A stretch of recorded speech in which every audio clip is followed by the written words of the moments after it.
ഹബീബായ സയ്യിദുനാ മുഹമ്മദുർ റസൂലുള്ളാഹി തങ്ങൾ പറഞ്ഞു, ഹബ്ബുന്നാസ് ഇലല്ലാഹ്, അല്ലാഹുവിലേക്ക് ഏറ്റവും ഇഷ്ടപ്പെട്ടവൻ ആരാണെന്നറിയുമോ? അൻഫഉഹും ലിന്നാസ്, ജനങ്ങൾക്ക് ഏറ്റവും ഉപകാരം ചെയ്യുന്നവനാണ്. ജനങ്ങൾക്ക് ഏറ്റവും കൂടുതൽ ഉപകാരം ആർക്ക് കൊണ്ടാണോ ലഭിക്കുന്നത് അവനാണ് അല്ലാഹുവിലേക്ക് ഏറ്റവും ഇഷ്ടപ്പെട്ടവനെന്ന് സ്വാദിഖുൽ മസ്ദൂഖ് മുഹമ്മദുർ റസൂലുള്ളാഹ്.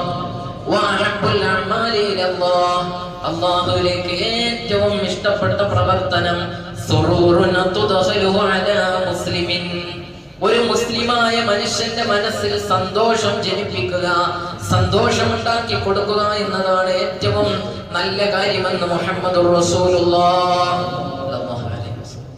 ഒരു പക്ഷേ നമ്മളൊരു മനുഷ്യനെ കാണുമ്പോൾ ഒന്ന് പുഞ്ചിരിച്ചതായിരിക്കും അദ്ദേഹത്തിന് സന്തോഷം ഉണ്ടായിട്ടുണ്ടാവും. നമ്മളൊരു ചിരിയെ നൽകിയിട്ടുള്ളൂ, പക്ഷെ അദ്ദേഹത്തിന് വലിയ സന്തോഷമായിട്ടുണ്ടാവും. അദ്ദേഹം എന്തോ സങ്കടത്തിലായിരിക്കും. ഒരു നല്ല വർത്തമാനം പറഞ്ഞതായിരിക്കും അദ്ദേഹത്തെ വളരെയധികം സന്തോഷിപ്പിച്ചിട്ടുണ്ടാവുക. എന്തുകൊണ്ടാണ് അദ്ദേഹത്തിന്റെ മനസ്സിന് സന്തോഷം അതെന്നറിയൂല.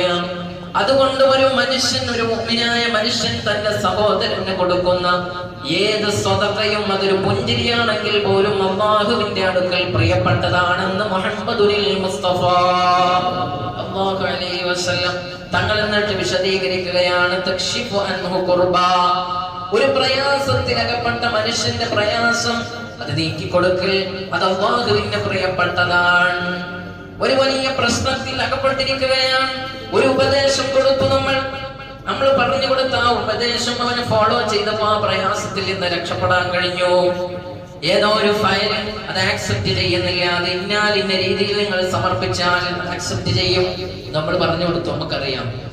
അതേപോലെ ആ വഴി പിന്തുടർന്നു പോയി. അതല്ലെങ്കിൽ വഴി അറിയാത്ത ഒരു യാത്രികനാണ്, അദ്ദേഹത്തിന് വഴി നമ്മൾ പറഞ്ഞു കൊടുത്തു, മനസ്സിലാക്കി കൊടുത്തു.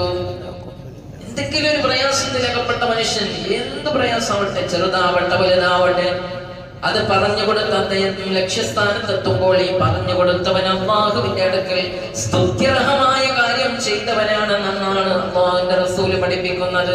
ഔ തഖ്ദീ അൻഹു ദൈനാ, അല്ലെങ്കിൽ ഒരു കടം വീട്ടിക്കൊടുത്തു. ഭാരിച്ച വലിയ കടമുണ്ട്, വീട് ജപ്തിയായിരിക്കുകയാണ്, ഗത്യന്തരമില്ലാതെ എവിടെ നിന്നൊക്കെയോ പണം എടുക്കേണ്ടി വന്നതിന്റെ പേരിൽ വീട് ജപ്തിയിലാണ് എന്ന് പറയുമ്പോഴാണ് അദ്ദേഹത്തിന്റെ സ്വതക്ക, അദ്ദേഹം നിർബന്ധമായി കൊടുക്കേണ്ട സകാത്ത് ഈ മനുഷ്യനെ തേടി പിടിച്ച് അദ്ദേഹം കൊടുക്കുന്നത്.